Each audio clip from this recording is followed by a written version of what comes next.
good afternoon. How many of you took the ALS Ice Bucket Challenge? Woohoo!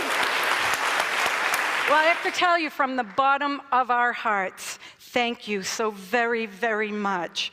Do you know to date, the ALS Association has raised $125 million? Woohoo!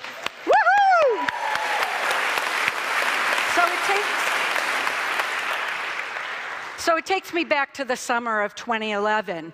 My family, my kids had all grown up. We were officially empty nesters, and we decided let's go on a family vacation. Jen, my daughter, my son-in-law, came down from New York. My youngest, Andrew, he came down from his home in Charlestown where he was working in Boston. And my son, Pete, who had played at Boston College baseball, had played baseball professionally in Europe, and then had now come home and was selling group insurance. He also joined us. And one night I found myself having a beer with Pete. And Pete was looking at me and he just said, you know, Mom, I don't know, selling group insurance is just not my passion. He said, I just don't feel I'm living up to my potential. I don't feel this is my mission in life. And he said, you know, oh yeah, by the way, Mom, I have to leave early from vacation because my intercity league team that I play for made the playoffs. And I have to get back to Boston because I can't let my team down.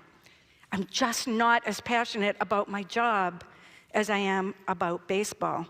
So off Pete went and left the family vacation, break a mother's heart. And he went, and we followed 4 days later to see the next playoff game. We're at the playoff game, Pete's at the plate, and a fastball's coming in, and it hits him on the wrist. Oh, Pete. His wrist went completely limp like this. So for the next 6 months, Pete went back to his home in Southie, kept working that unpassionate job, and was going to doctors to see what was wrong for this wrist that never came back. 6 months later in March, he called my husband and I, and he said, oh, Mom and Dad, we have a doctor that found a diagnosis for that wrist. You want to come to the doctor's appointment with me? I said, sure, we'll come in.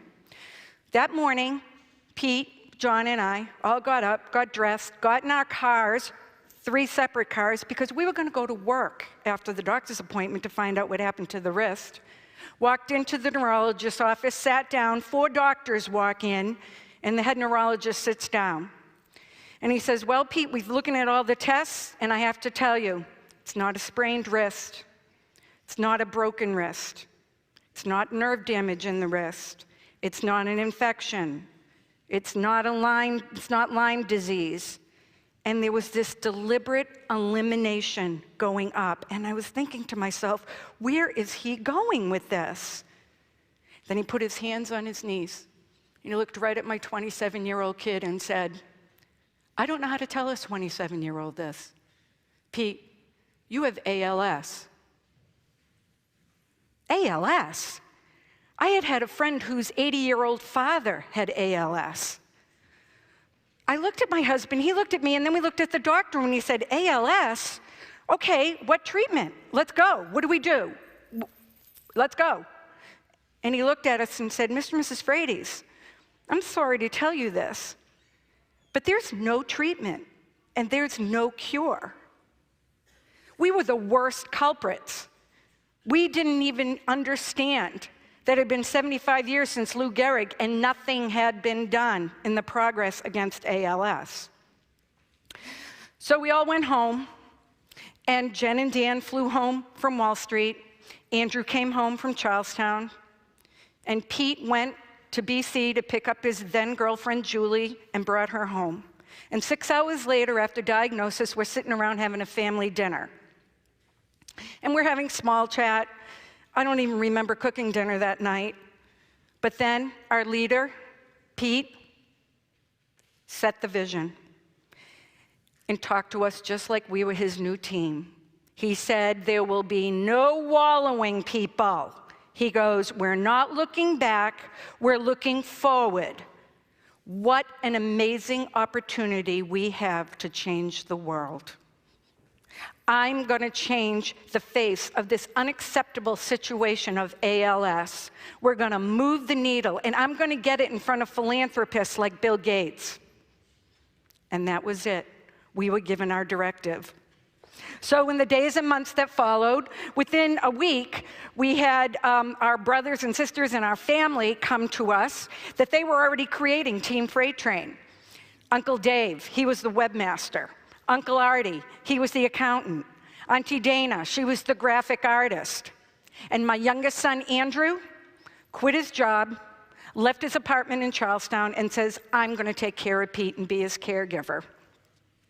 Then all those people, classmates, teammates, coworkers that Pete had inspired throughout his whole life, the circles of Pete all started intersecting with one another and made Team Freight Train. 6 months after diagnosis, Pete was given an award at a research summit for advocacy. He got up and gave a very eloquent speech. And at the end of the speech, there was a panel. And on the panel were these pharmaceutical executives and biochemists and clinicians. And I'm sitting there and I'm listening to them, and most of the content went straight over my head. I avoided every science class I ever could. But I was watching these people, and I was listening to them, and they were saying, I do this, I do that, and there was a real unfamiliarity between them. So at the end of their talk, the panel, they had questions and answers. Boom, my hand went right up. And I get the microphone, and I look at them, and I say, thank you so much for working in ALS. It means so very much to us. I said, but I do have to tell you that I'm watching your body language, and I'm listening to what you're saying. Just doesn't seem like there's a whole lot of collaboration going on here.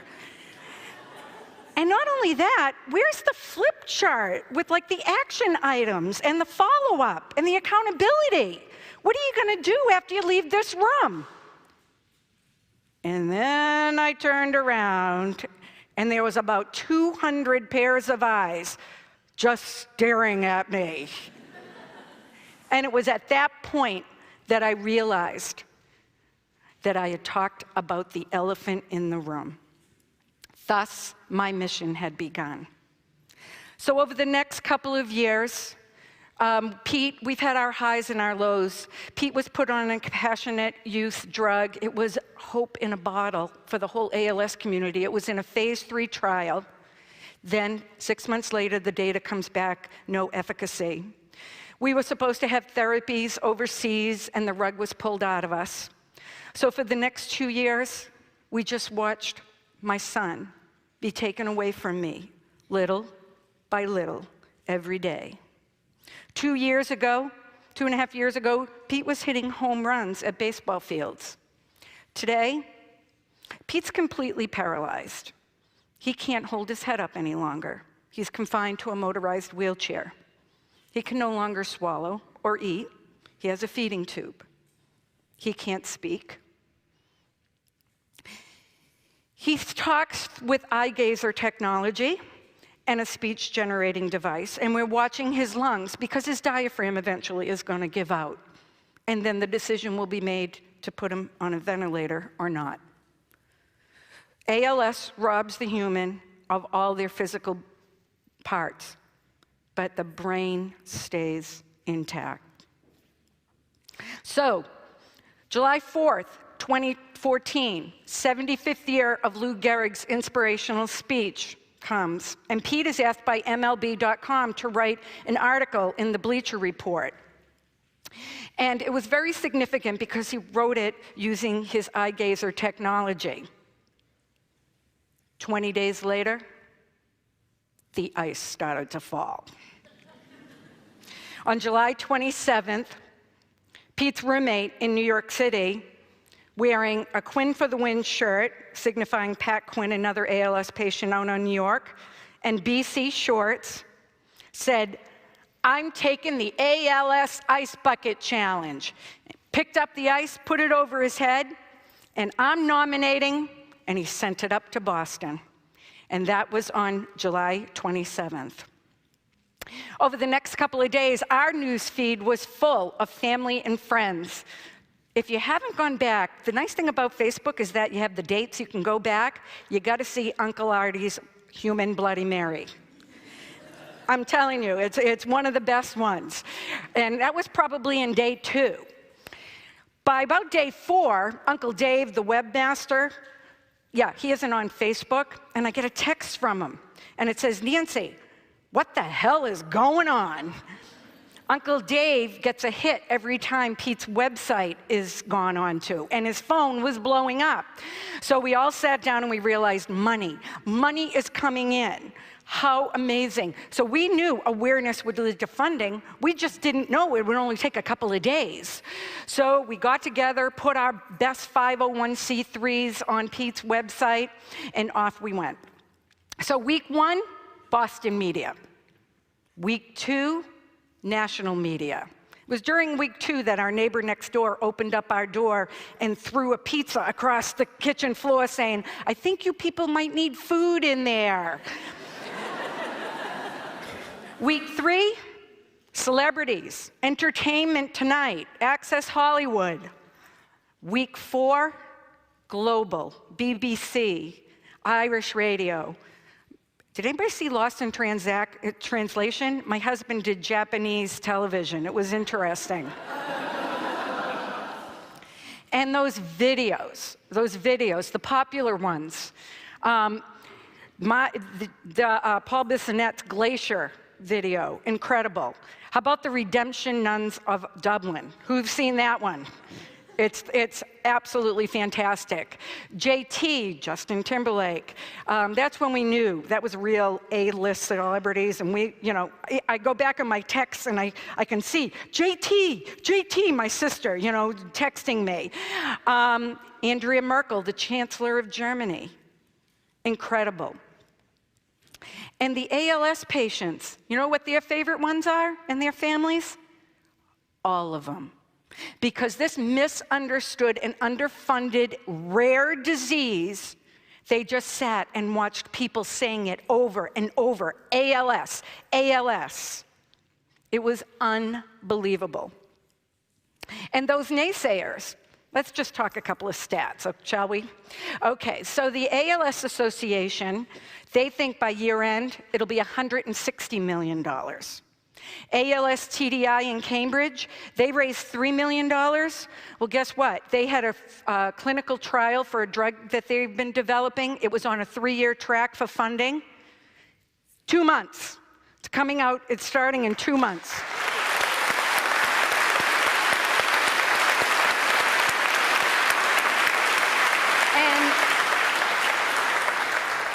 YouTube has reported that over 150 countries have posted ice bucket challenges for ALS. And Facebook, 2.5 million videos. And I had the awesome adventure visiting the Facebook campus last week. And I said to them, I know what it was like in my house. I can't imagine what it was like around here. All she said was jaw-dropping. And my family's favorite video? Bill Gates. Because the night Pete was diagnosed, he told us that he was going to get ALS in front of philanthropists like Bill Gates. And he did it. Goal number 1, check. Now on to the treatment and cure.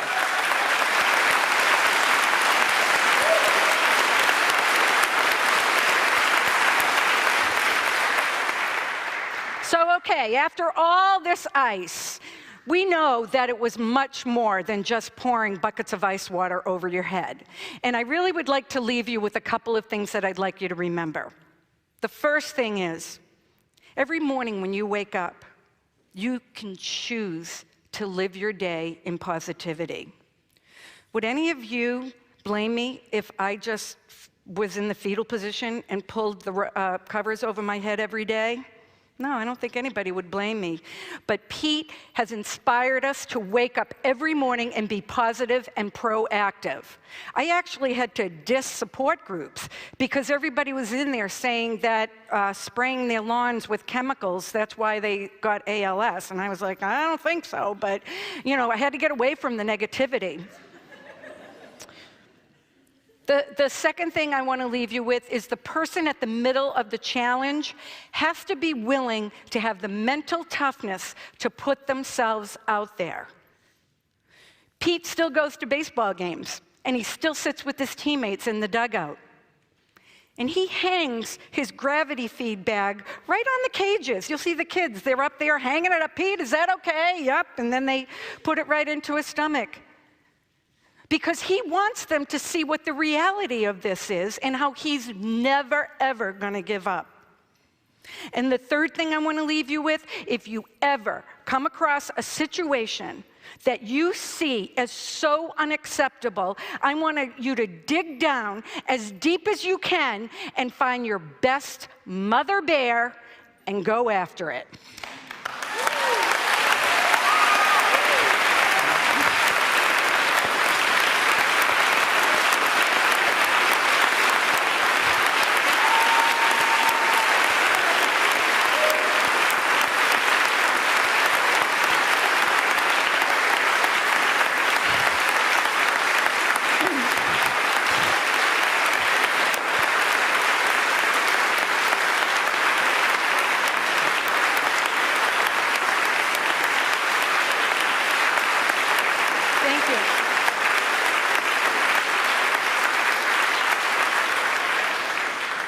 And now that I'm running over, but I got to leave you with this, the gifts that my son has given me.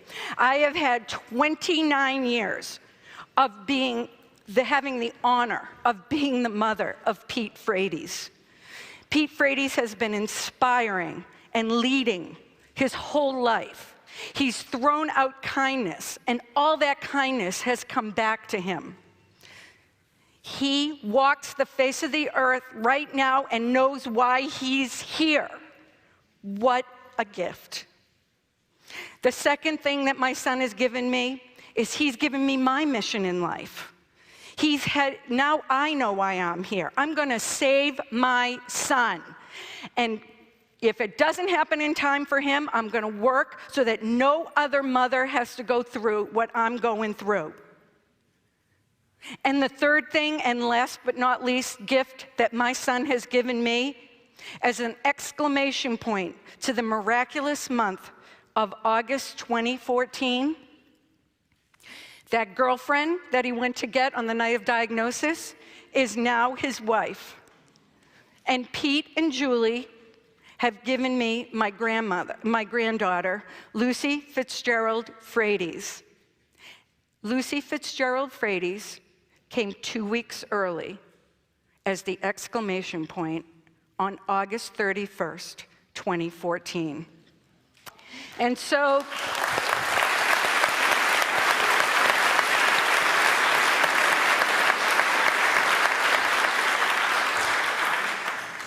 let me leave you with Pete's words of inspiration that he would use to classmates, coworkers, and teammates. Be passionate. Be genuine. Be hardworking. And don't forget to be great. Thank you.